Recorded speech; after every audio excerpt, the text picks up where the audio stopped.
What's up? Welcome to the channel. Glad you're here.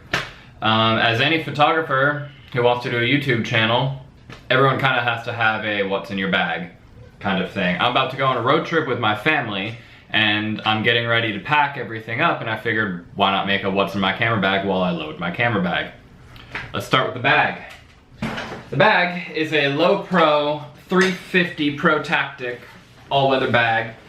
Nice modular bag system. You have all sorts of different attachments. I have a tripod attachment here with straps to hold it down, pouch, water bottle. There are little pouches on the hip straps, and of course the inside you can customize however you want. Onto the cameras.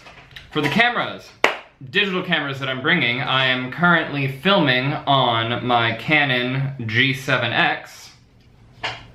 Record it here. This is the Canon G7X on the Joby Gorillapod.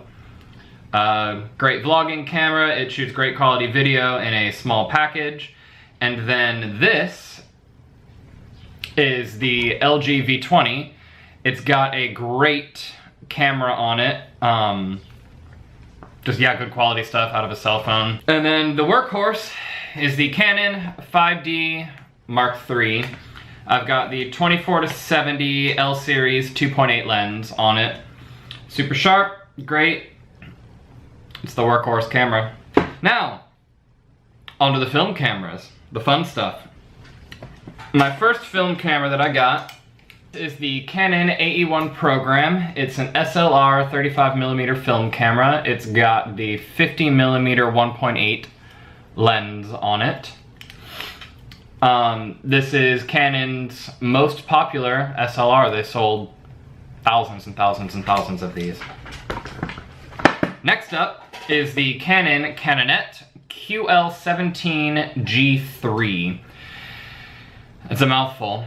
It's a Canon rangefinder. It was also very popular. It's got a fixed 40mm 1.7 lens.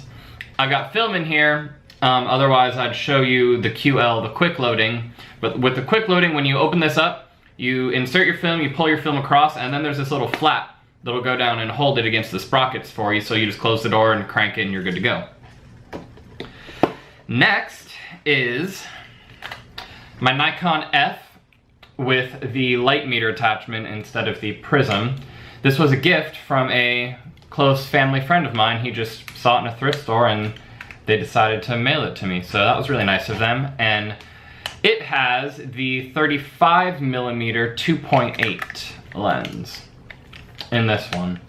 Another workhorse. This was the first generation of the Nikon F series of cameras.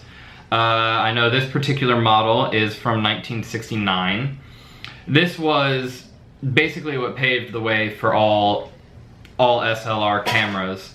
It was the first consumer grade SLR that was ever produced successfully. Prior to that, it was all rangefinders. This was the first camera that went to space. This was the camera that photographed Vietnam. Phenomenal camera, bulletproof. Love this thing. Onto the film. The film that I'm going to be bringing is a number of different film stocks. My go-to black and white is Kodak Tri-X 400. I rarely ever shoot it at 400. I usually shoot it at 1600, sometimes 800. Reason being is the noise that you get out of it is phenomenal. Super tasty grain. And I also, my style of photography is I really love the high contrast stuff. More contrast the better. Crush the blacks, blow out the whites. Love it. And then the other stuff I have is I have expired rolls of Kodak Max and Kodak Ultra. These, I have no idea when they were expired. I got them on eBay for super cheap. I got a big old lot of them. The rolls that I've put through have been interesting. They've been desaturated, all or none of these, any combination thereof. They've been desaturated, red shift, extra grain, and that's it. Weird, not bad. I've gotten some good stuff out of it, but rule of thumb with expired film is make sure you're shooting in good light. The lower the light, the crappier it's gonna be. That's the only expired film that I'm using. The rest of the film that I'm using is, I'm gonna be using Portra 400, and Ektar 100. Now with the Portra, it's both of those are very fine grain color films. The Portra is a little less saturated through the RGBs, and it's also got a little bit less contrast, but it renders skin tones on average better than Ektar. There are people who go both camps. Ektar is a nice, very low speed color negative film, low grain, gorgeous. If you have a lot of color and stuff that you want to pop, especially through the RGB color spectrum, that's the go-to. With portraits, there are different camps with that. Some people hate Ektar for portraits, some people love it.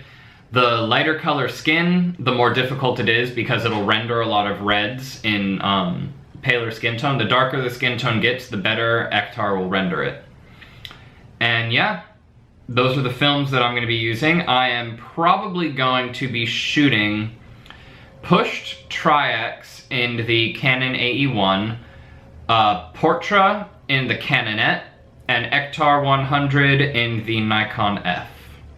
That's what I'm thinking for now, just to keep things consistent so I'm not juggling both cameras and film stocks. We'll see. And then expired film, just for fun, if I run out of the Portra or the Ektar on the way. For the accessories, of course, spare batteries. I've got 2 spare batteries for each camera, so I've got 3 for each camera in all. That's never failed me in everything that I've been doing. I have an Anker 10,000 milliamp external battery. Super clutch, you gotta keep your phone and any other USB stuff charged. I have a baby Joby Gorillapod with a cell phone attachment. This is what I do a lot of time lapses on. I film time lapses on the cell phone, usually. Just a nice little thing to have. When I do shoot tethered, I have tether tools, and I shoot tethered into Lightroom. I'm probably gonna be switching to Capture One, but that's for another time. For charging stuff, I've got a little charging station. Now, you might think like, oh, there's only 3 charging ports on here, why is that so great? We also have 4 USB charging ports built in. So this is super nice, and especially because I'm gonna be sharing hotel rooms with my family on this road trip that we're going on. Nice that I only have to take up 1 wall outlet and I can charge 3 devices that need a plug-in, as well as 4 USB devices. Camera strap. I use just basic straps for the film cameras. And then for the 5D Mark III, I have a Black Rapid Sport. And this is a strap that goes over one shoulder. You have a little rib support. And what it does is your camera hangs down at your waist.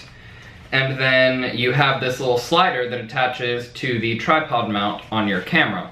So you wear it on your shoulder and you can just swing your camera right up to your face and then drop it back down to your hip. Love this thing. And yeah, so that's everything that I'm bringing. Cut to B-roll.